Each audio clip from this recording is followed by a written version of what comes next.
घरोघरी मातीच्या चुली या मालिकेच्या आजच्या भागात आपण पाहणार आहोत जानकी आणि शर्वरी या मंदिरात गेलेले असतात।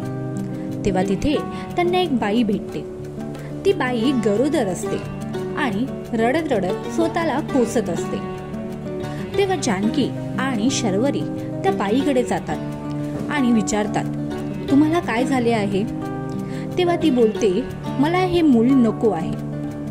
तेव्हा शर्वरी जानकीला बोलते की आपण एक योजना करूया, हे मूल तुम्ही जन्माला द्या, पण हे मूल मी दत्तक घेईल, पण ही गोष्ट घरातल्या कोणालाच कळणार नाही। तेव्हा जानकी देखील विचारात पडते आणि कुठे ना कुठे मनातल्या मनात शर्वरी ताईसाठी ती खुश होते, कारण शर्वरी ताई गेले अनेक दिवस प्रयत्न करत असतात, पण त्यांना मूल होत नसते आणि या मुलामुळे त्यांच्या आयुष्यात एक नवीन आशेचा किरण येणार असतो।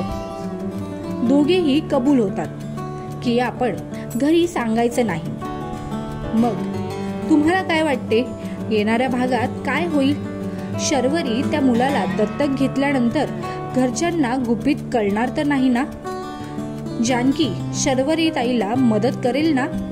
आम्हाला कमेंटमध्ये सांगा। तसेच घरोघरी मातीच्या चुली ही मालिका तुम्हाला आवडते का? या मालिकेतील तुमचे सर्वात जास्त आवडते पात्र कोणते आहे? आम्हाला कमेंटमध्ये सांगा।